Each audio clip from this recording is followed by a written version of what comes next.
Sow tey nag nga fas yéene commencé li nga xam ne moom moo di corruption bi am au Sénégal ak les scandales financiers. waaw parce que fan yëpp ñu ngi ciy wax pratiquement toute l'année beaucoup de faits de corruption yoo xam ne ñu ngi koy waxtaanee ci réew mi ak yoo xam ne élucidé nañ ko yoo xam ne gars yi génn nañ ko mu doon lu fës li nga xam ne dañ ko bokk muy Sénégal mu am ñoo xam ne dañ ko jiite parce que c'est une majorité de Sénégalais ñoo leen jël teg leen pour ñu jiite réew mi ñu leen di accuser ay scandale yoo xam ne kenn mësu ko gis bërki dem mooy affaire poste finance bi. ak yeneen i béréb yoo xam ne gars yi dañ ko téye ci ñi nga xam ne ñoom la ñoo ngànk nguur gi dañ ko téye mais on se rend bien compte que ni c'est toujours les mêmes scandales qui existent les mêmes scandales financiers boo delloo ci ginnaaw aussi avant le régime du président Macky Sall c'était pareil Yatta Yumbé bi amoon aussi ci nguuru Abdoulaye Wade bi c'était la même chose nga delluwaat ci ginnaaw un tout petit peu ci comment dire ci régime Abdou Diouf je ne sais pas si vous en souvenez ay ceebu jën yi daan jóge fii ñu koy dem di lekki ñu koy toggee Sénégal di dem di ko lekki à New York au temps du régime socialiste avec leur chemise blanche ak seen i cravate yi ñu jëloon ñoom ceux qui étaient au régime Yatta Yombe bi bari woon fi torop xaalis bari woon pour certaines autorités de l'État loolu on se rend bien compte que ni mi ngi continuer toujours depuis ci régime socialiste yi régime Abdoulaye Wade ñëw ñu ne woon bari woon na xaalis ñu bari ils avaient de l'argent alors qu'ils ne travaillaient pas xaalis bi tasoon ci réew mi am ñoo xam ne ñoo ko téye woon ñu yaakaar ni peut-être dina jeex depuis lors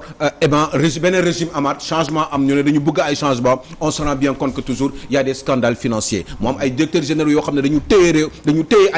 ay responsabilités dans ce pays sous la coupole du président Macky Sall et ces gens-là musuñu def seeni déclaration donc non seulement seeni déclaration propre fiscale seen déclaration patrimoine bopp mais ñoom seen bopp sax état financier société yi nga xam ne société d'état la dañ ko doon téye capable lu ñu woon wala dañu refuser de def seen i état financier wane ko wala du koy nëbb wala duñ ko wane ñi nga xam ne ñoom ñoo lay liggéeyal je pense à la poste parce que c'est plus récent mais en même temps aussi même directeur général bi fi nekkoon avant qui s'appelait Siré Dia pendant tout le temps qu'il était resté à la poste en tant que directeur général musul nangu def état financier poste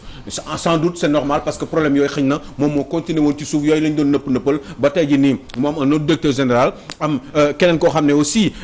ci biir il est sous sa coupole au niveau de la poste mais il gère une direction particulière mooy une structure particulière à l'intérieur de la poste mooy poste finance kooku tamit ñëwoon bëgg am yu muy saytu maanaam ci wàllum yenn transaction yi nga xam ne ak yenn leblente yi am ci biir xaalisu poste bi ay nit ñoo xam ne dañu fay liggéey ñu leen lebal yenn xaalis yi alors que ils en avaient peut-être pas forcément le droit même pas du tout le droit parce que loolu man mënu ma ko imaginer donc yooyu mu bëggoon commencer di ko seetlu di ko saytu finalement ci la indi obligé ci la jot a am problème ak sa tutelle qui est justement la direction générale donc ça fait que ni nga tourner xool yeneen dëkk yi gis ngeen histoire coude bi aussi. il faut de même que Trésor même de même que Trésor. Et puis surtout on voit aussi ay kilifa ci réew mi yoo xam ne ils ont des directions d'État yoo xam ne da ngay gis ñuy battre xaalis da nga naan ñii fan la ñuy jëlee seen alal donc yooyu yëpp faisant ça fait que on se demande est-ce que ñun dëgg-dëgg Sénégal suñu xaalis bi kese li ñu am rek waruñu woon mën a dundal normalement tranquillement bu fekkoon ni. lépp jaareel nañ ko yoon am na transparent ñi ñuy jiite jël nañu alal réew mi saaw ko fi ñu ko war a saaw jox ko doomu sénégalais tasal leen ko ba ku si nekk am nga le minimum mooy ce que j'appelle le minimum incompressible mooy lu astuut bi nga xam ne nit moom bu juddoo ba dee daf ko war a am mooy di dund di lekk di lekk ba suur di naan ba mandi di solu di bu feebaree mu mën a faju loolu nit man pour man daf ko war a am ca bu muy juddu ba muy dee bu fekkee ni nag amu ko ci réew boo xam ne ay milliards nga gis ay nit ñuy tabax ay immeubles on se rend bien compte des fois on a beaucoup de contradictions parce que quand on regarde ce pays nga xool nga dugg ci Dakar intramuros nga xool VDN bi nga xool Corniche bi nga xool centre-ville bi nga xool yenn nga xool ay Sicap Foire xool yenn béréb yi ces gens-là ci 15 ans xam nga ni Sénégal am na xaalis pourtant boo doxee tuuti rek 5 kilomètres à l'intérieur nga mel ni kuy génn Ndakaaru Ndakaaru dem dans la banlieue foofu da ngay gis contraste bi nga xam ne moom moo am ci réew mi des gens yoo xam ne dañuy yeewu suba teel dañuy bëgg a mburu bu juróomi dërëm wala fukki dërëm eh ben duñ ko mën a am parce que tout simplement amuñu lu ñu lekk parce que ils vivent dans une pauvreté indescriptible. Donc yooyu yëpp faisant ça fait que ne da nga naan mais qu'est-ce qu'il faut faire dans ce pays est-ce que war nañu mën a dellusiwaat suñuy xel fexe def suñuy kamtalaay kàttan en tout cas ñii ñuy jiite ci réew mi def en sorte que xaalis bi ñu am donte as tuut la bu dee gâteau la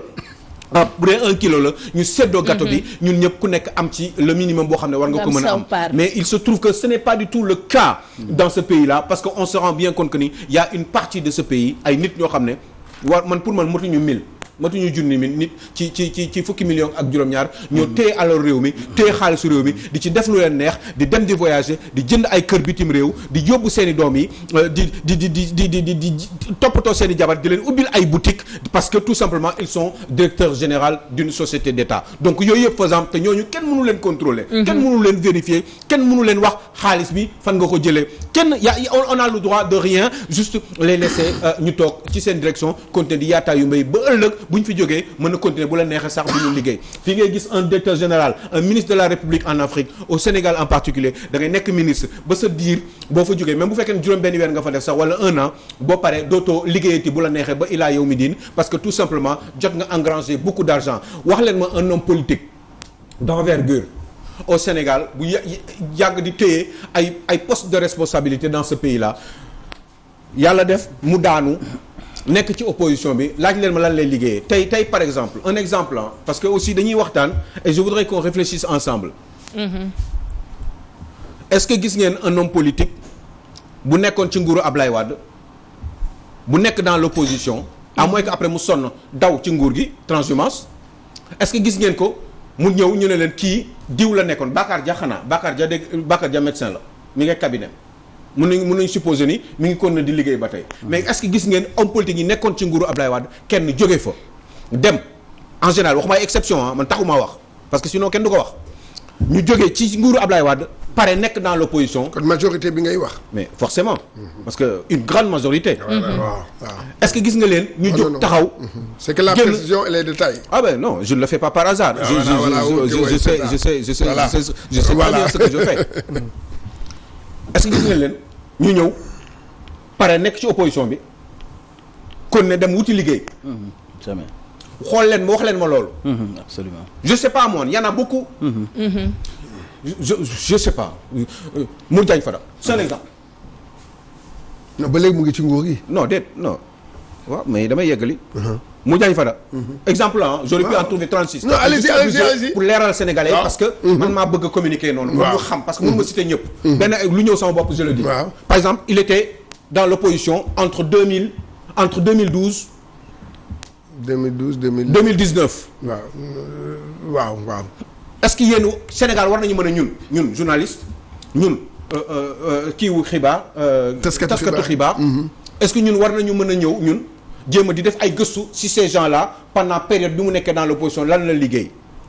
est-ce que amoon na liggéey qu'est-ce qu'il a fait dans sa vie jël leen yeneen exemple vous pouvez en sortir Thierno Lo c'est un exemple mun nañu indi 36 000 des exemples ici ci ñi nekkoon ci nguuru Ablaye Wade lan la ñuy def tey comme liggéey amul en général dañuy tuddee seen bopp ay consultants mais gisulee leen ñu ñëw créer benn entreprise parce que nekkatuñu ci nguur gi. di dugal ay sénégalais di leen liggéeyloo di fay ay impôts. di fay ay machin di fay ay taxes jaarale mbir yoon loolu amul. li ñuy def mooy dañuy toog di xaar. nekk dans leur calcul. comme on peut dire que ñu am beneen profession. waaw mise en garde delluwaat seen liggéey xam nga ndombal tànk yi leen defoon ci nguur xam nga Aliou Sow lu mu bëgg a wax mooy. xam nga par exemple nit nekkoon journaliste. tey jii nekk au pouvoir. xam nga nekk na au pouvoir. léegi nag mu ngi ñu dénk ko benn ministère wala benn direction. après foofu nguur googu mu àndaloon nguur gi daanu. léegi kooku la majeure partie. du ñu delluwaat métier delluwaat seen métier. nekkaat seen métier. politique léegi nag ñoom dégg moment boobu dégg dañuy dem toog. waaw parce que moment bañ nekkee ci nguur gi dañoo jël xam lu gën a garaaw bi ñu toog am nañu choix sax toog. waaye lu gën a garaaw mooy bi ñuy toog ñoom. lan la ñuy dundee. voilà loolu mooy wax. du question toog chacun fait comme il veut. waaye problème moom mooy ñun ñoo war a gëstu ci loolu. moom bi moment bi muy toog yëpp. xam nga jox naa exemple comme ça par hasard c'est pas que je n'en veux wala yooyu. ça m'est égal. dama joxe exemple nii rek parce que je réfléchis sur beaucoup de choses. par exemple Modiagne Fada moment boobu noonu. moment bi mu nekkul ak Ablaye bi muy dellu siwaat ci Macky Sall. nekkoon ak Ablaye Wade ne dafa bëgg secrétariat général parti démocratique sénégalais. waaw di ko xeex ñu ne ko non doo ko jël. parce que lii dañu am kuñ ko réserver. mu ne dafa bëgg nekk candidat foog naa ak yooyu amoon na problème daal ba finalement mu dem créer LDR Yeesal. moment boobu yëpp noonu est-ce que jóg na moom 8 heures dem di liggéeyi. ba wàcc di am xaalis yor société wala liggéey fenn servir le Sénégal fay ay impôts. parce que xaalis kenn di ko wuti ci garab. dafa am fu ñu koy jëlee fay ay impôt maanaam jël alalam ci li mu gagné ci li mu liggéey li mu produire jël ci une partie dem fay ko impôt pour doomu Sénégal. sénégalais. parce que pauvreté c'est dommage li ñu war a wax dafa gudd. xam nga pauvreté dafa am lu ko waral. xaalis dafa am fu ñu koy jëlee. absolument xam nga foofu point bu doy war la aborder nii quoi. man je pense que Sénégal gi ñu nekk ni li fi xew c'est du banditisme d'État. dëgg la. xam nga foog ñu wax mbir mi comme ni mu nekkee lii xew Sénégal jamono ji c'est du banditisme d'État. ñaata milliards ngay dégg Prodac benn fu mu mujjee dossier fu mu mujjee. Petrosen fu mu mujjee. IPRES 207 millions yi ci des retraités fu mu mujjee. le port bii douane bii ñu saisiti fu mu mujjee. OFNAC ñaata dossier la épinglé mu leer nañu devant les Sénégalais ni ñii dañoo luubal. bii université COUD mais am na loo xamante ne président de la république moo ko wax mu leer naññ y a des dossiers yoo xamante ne man maa ci teg sama conc yaa ngi dégg dans un pays nag bu ñu demee ba tey jii xam nga tey li muy indi nii li ñuy wax nii lan lay indi li ngay gis ni booy di agressé di sàcc di toj kees di nangam li muy indi parce que da ngay gis koo xamante ne un homme ngeen baal ma bu tekkiwul dara ñu fay ko yaa ngi encouragé agresseur non moi je parle de non man côté boobu non je parle de facteur favorisant non attends kenn mënul justifier déedéet attends man mën naa d'accord lépp waaye kenn mënul justifier sàcc ak agresseur non comprendre c'est que ni nga ko waxee laa la wax xam nga lan mooy problème bi mooy que dëgg la loolu li nga wax dëgg la waaye boo nee ba ne loolu moo tax ñii di dem agressé parce que ci télé nga nekk. non fi may ñëw la ci télé nga nekk. boo waxee c'est que nga bàyyi ma daaneel dina neex xam nga tax. ci li may wax mooy lan. nga baal ma rek une seconde rek nga baal ma une seconde. xam nga tax ma daaneele foofu. c'est parce que je fais allusion que ñooñu duñu ay sàcc yu mag yi dans ce pays là ñi ñuy tàgg naan sa ndey ko liggéey ñooy sàcc yu mag yi. léegi ñi nga xamante ne ñoo jël ay milliards di ko luubal. est-ce que comprendre nga di dund ci kaw baadoola yi ñu jox leen ay entreprises yoo xam dañu war a développer créer emploi ñu jël xaalis boobu. mais patamee ko dugal ko seen i compte. waaw loolu ñu teg ko fi pour rien du tout. waaw mais ñooñu ñooy sàcc yu mag yi. d'accord naa mais coach Mass fi muy waxee rek moom mooy li nga xam ne moom moo di entreprise yi nga xam ne war nañoo verser li nga xam ne moom moo di impôt pour sénégalais yi mën cee bénéficier wu te defuñu ko Aliou Sow ñu jàll ci deuxième point bi. am na solo trop. am na solo Aliou Sow mais ñu jàll ci deuxième point bi ñu nga war a waxtaan li nga xam moom moo di éthique ak morale ak politique mu mel ni dafay ñëwaat rek ci même direction bële na la parce que loolu mooy defar réew. absolument réew mun na bañ a am dara Suisse amuñu ressource. amuñu sax président pratiquement. ñoom ñoo am seen i maturité pour organiser seen dëkk. ba Suisse pratiquement soxlawul sax bokk ci Union européenne ñëpp a ngi wër France Suisse nga dem à Séoul xaw ma ndax am na ñu fa dem ñii doon dem ay coupe du monde ak yooyu. nga gis ñooñu nga xool seen histoire démb. nga xool ñoom fi ñu toll ci niveau de développement. tey ku am boo gisee ñaari portable benn bi ñoom ñoo ko defar ak seen marque boobu. je pense que ni réew dañ koy liggéey. te liggéey bi du am ay diplôme machin ñëw di wax c'est de la pratique. absolument. parce que fii man maa mënul imaginer Ibrahima Ndiaye. nga gis nit nga jënd ñeenti oto yuy jaar 80 millions ci année bi.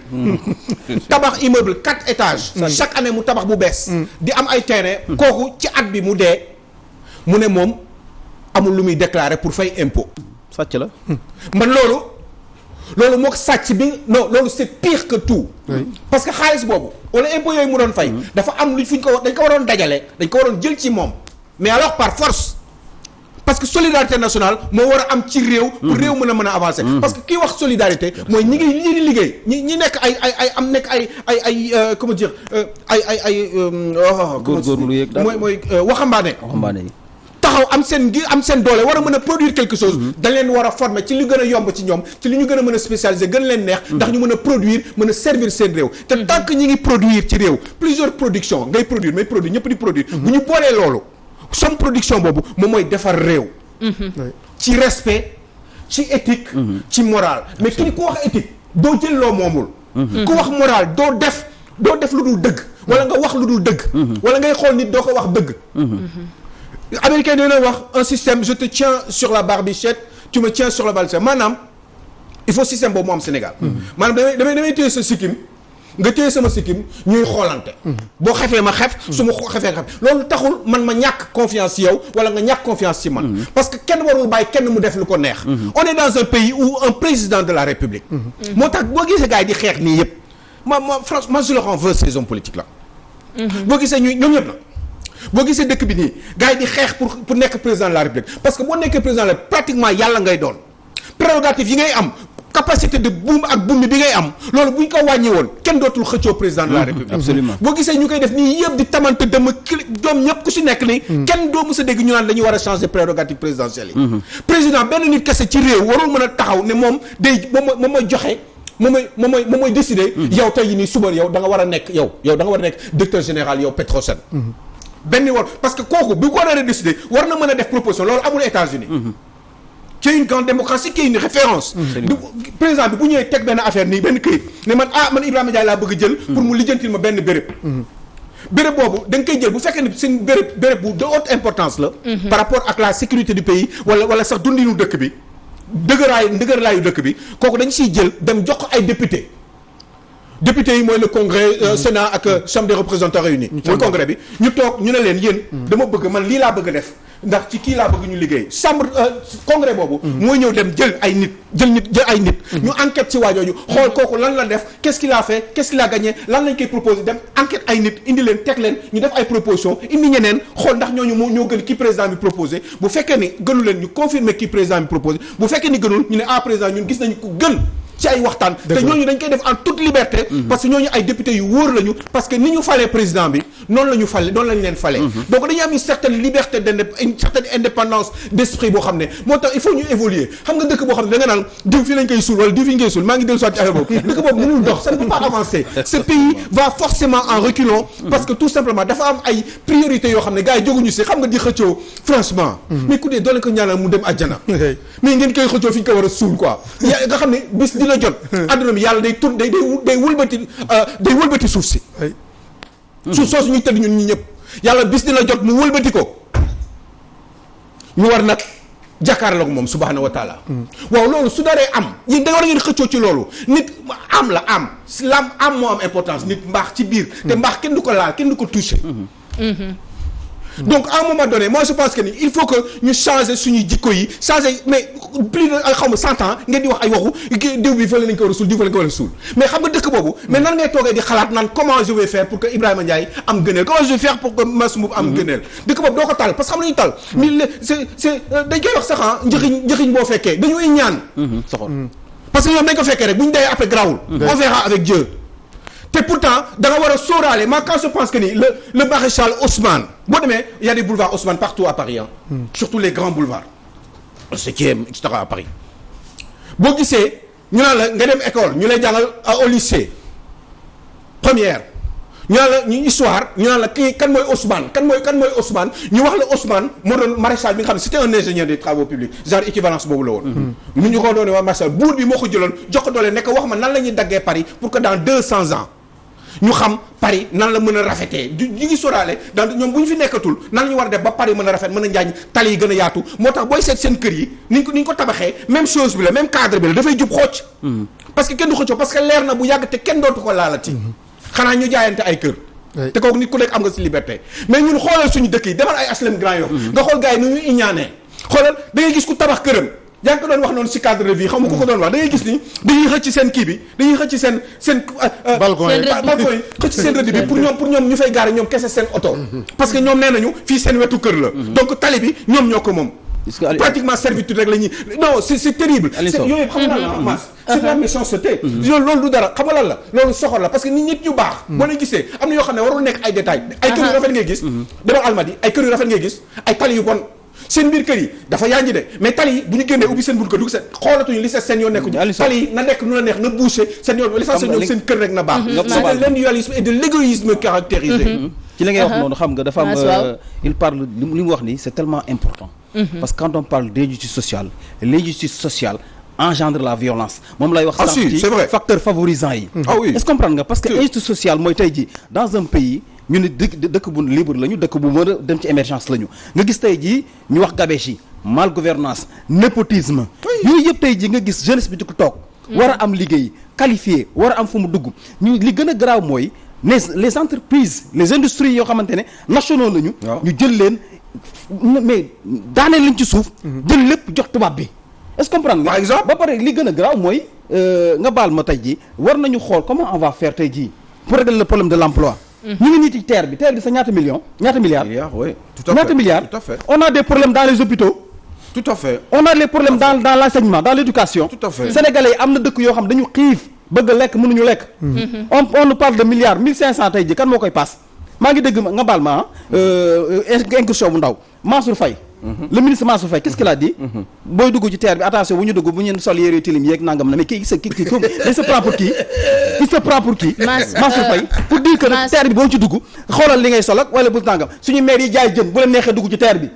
d'accord Mass loolu sa avis la ñu ñëwaat avis la mais moo am d'accord Mass dégg naa li nga wax ñu ñëwaat côté éthique ak morale ñu bàyyi ki nga xam ne moo di Ibrahima Ndiaye mu jëm ci Alioune lay rejoindre éthique ak déontologie loolu mooy lépp loolu bu amul ci réew bu amul ci dundu nit mooy kooku nekkatul nit mala la quoi c'est-à-dire bu ñu naan éthique ak déontologie maanaam jomb def jomb naa def lii jomb naa wax lii tey yaa ngi koy wax congrès américain yi ñoom ñooy xool benn directeur général càmbar ko pour ñu xam ne am na compétence ci benn mbir ñu deg ko fa tabb mais bu fekkee ne yow fii le président directeur général yëpp par décret maanaam dañuy caser politiquement Cheikh Tidiane ñoo ànd ci campagne sonn ci man topp sama ginnaaw léegi am na lu xew Sonacos mu ngi noonu ma jël Cheikh Tidiane yóbbu ko fa sans consulter personne mën na ko wala mënu ko en tout cas dinaa ko caser foofu mu dem gérer Sonacos wala mu gérer leneen donc je connais des Sénégalais ay ñoo xam dañu téye dañ leen jox ndombal tànk 1 an 2 ans ci ginnaaw waaw ñoom tey jii nii am na ay kër yoo xam ne yow boo leen joxee 1 milliard ñu ciipatu la waaw xoolal xam nga ne loolu te kooku mënul am bu doon am 20 millions par mois sax waaw mais loolu mënu ko def xam nga lu indi loolu da ngay fekk koo xam ne amul dara wala mënul dara nga casé ko mu profito parce que gis na ni yow mi ko fa teg parce que gis na ni bu wàccee rek yéen a bokk seen parti wala voilà c'est ça du day métti rek mais doo ko mës a tëj doo ko mës a enquête doo ko mës a sonal dëkk bi ku taxaw ci profito dëkk bi ku taxaw Sorano wala Grand Théâtre di battre année bi si topp dañ la war a laaj ñaata ngay fay impôt kii battre mais pendant 10 minutes muy taxaw di battre ay mais malheureusement kenn du la ko wax toog at bi dee te du fay ay impôt malheureusement kenn du la ngay saytu xool fu mu jëlee xaalisam waaw loolu comme ni mu ko waxee rek loolu dañ koo war a saytu bu leen neexee nag ñoo ne affaire soxor la waaye yàlla rek a xam Aliou Sow nañu bàyyi yi ñuy def inch'Allah te ñu waxante dëgg te di Aliou Sow séddoo alalu réew mi moo gën d'accord parce que dee am na nit day dee ko waxee Aliou te Sow safara am na aussi ni àjjana amee nañ dem nag tey moom vrai oustaz yàlla baax na Aliou Sow yàlla baax na ñu bàyyi la nga tàggatoo mbokk téléspectateurs yi je suis content je suis amer je suis pas amer pour moi parce que moi ça m'est égal pour le peuple man tant que maa ngi am sama kàttan mun naa dund lekk naan parce que xam naa ni may def parce que jàng naa liggéey parce que bokk mu formation ak ñenn ñi dama ne rek dama am lu ma naqari parce que chaque jour ma gis lu ma naqari ci tali bi chaque jour ma gis ay taalibe ay tànku neen yor potu tomate bu xonk boobu xaw ma jéeg bu jàpp chaque jour je le vois te man mënuma ci dara ça me fait mal hein. Vous rigolez c'est bien. c'est raison non c'est raison mais je vous assure d'une chose. c'est que loolu dafa am ba tey te loolu dafa war a dañ. te dafa am lu mu arrangé tànku neen xale bi taayam ak tànkam boo gisee tànk bi ni mu rëyee nga xam ne ñàkk sol daal moo tax tànk bi rëy par rapport à sa taille un petit de rien du tout nga leen di gis ñu taxaw ña ndëkkati di turu man loolu man du ma nekk ci réew di ko nangu te du ma ko wax su ma si mënul dara naa ko ne di ko wax ba dee waaw d'accord incha allah di nga continuer di ko wax parce que dafa nekk loo xam ne ni metti na la te metti na képp koo xam ne yaa ngi yeewoo fii ni ci Sénégal dañuy ànd ak le grand coach de tous les temps Cheikh Tidiane Gomis ci seen rubrique sport